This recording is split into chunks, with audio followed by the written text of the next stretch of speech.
Okay, so let's have two big conversations in this one video. You ready? Are your probiotics worth it?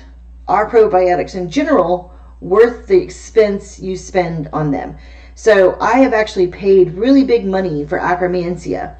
I paid, I think it's $120 a month to get an Akkermansia probiotic.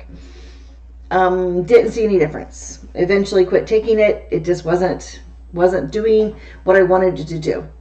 So let's talk about Akkermansia real quick, and then we'll talk about types of probiotics, and then we'll talk about this particular program. So Akkermansia, those with type 2 diabetes, cancer, who are obese, and children with autism, and those with Alzheimer's all have something in common. You ready? Almost 100% across the board have a deficiency or a lacking of Akkermansia in their gut. So when I learned this, and knowing that I'm having weight problems for a long period of time, I was wondering if my Akkermansia was dead. So I took a probiotic of Akkermansia. Like I said, I paid about $120 a month for it after shipping, and I didn't really see any difference. I didn't feel any different. I didn't feel like I was digesting any better, and it was a total waste of money. Now, I've tried lots and lots of different probiotics over the years, and it didn't really get anywhere. And if you guys look at the big debate in the natural world of whether probiotics are worth it, or whether or not they're actually doing what they claim to do. So in theory, probiotics are absolutely amazing, and our guts need to be rebacterialized. But it's got to pass through your digestive system. It's got to pass through hydrochloric acid, which is a 2.4 on the scale of acidity. That would kill almost every single probiotic necessary. So then people started inventing prebiotics. And the prebiotics were supposed to be these places for probiotics to then embed. So by the time it got to your gut, it could then colonize your gut. And again, are they useful? Yes, sort of, maybe a little bit, but it's hard to tell, and it would be dependent on the person taking it. All right. So those are some big conversations there. Now, we're going to go to fecal transfers. In the natural community and with those who are really, really sick, there's something called a fecal transfer, where they actually take a healthy person's, basically, poop, and then they take it and they grow it, they take that bacteria and they try to propagate it. And then they send it and put it in another person's colon. They actually stick it up your butt and hope that it populates in your own intestines. Well, obviously there's some risk in that. And it's somewhat works, somewhat doesn't work. It's dependent on the person again. And it's very, very expensive, very, very pricey. It's very hard to find a good practitioner of it. So all of these have been problems that have been running through my head, because we know that there's this gut-brain communication, especially when we're talking about autistic children. We got to repair the gut in order to help their brains. You ready for this? While I was in California at this conference, I found this company right here called Bumbiotics.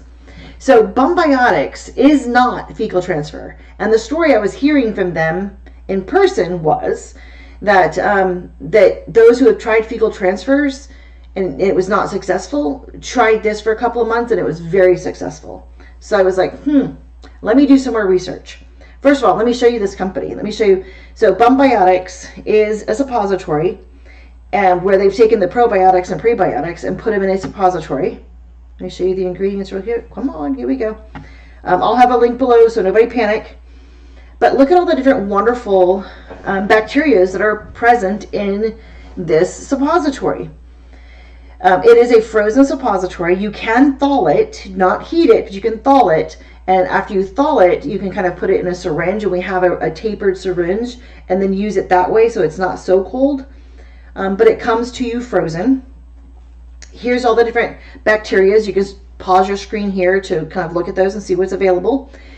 But I approached the company and said Akkermansia was really, really important to me to get into these children. And so they tried. They trials. They tried getting the Akkermansia in there. The problem was Akkermansia started killing off all of these other bacteria.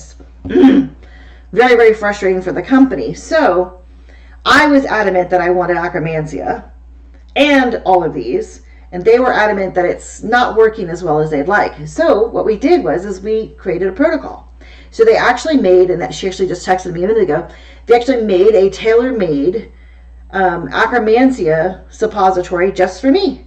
Well, all the kids I help and all the things I do.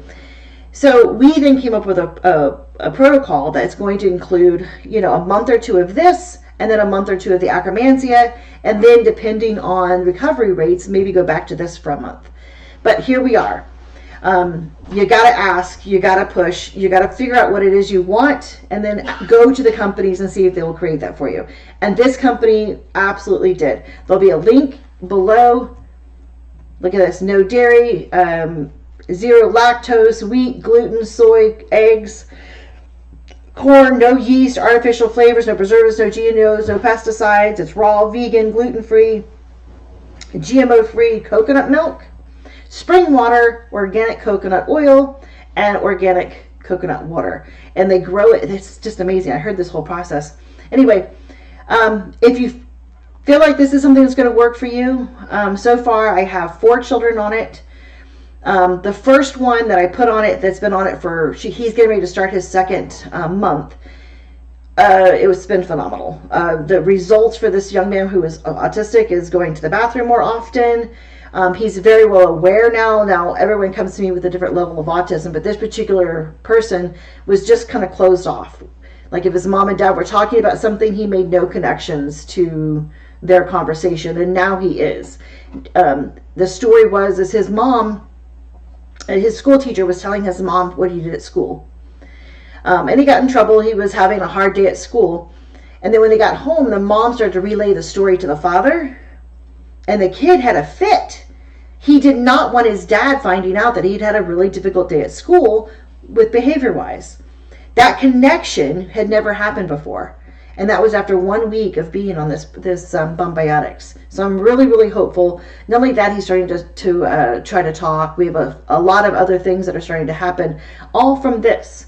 So I'll have a link in the description. Good luck. Let me know. And if you are currently one of my people, all you have to do is let me know, and I will make sure you have access to this.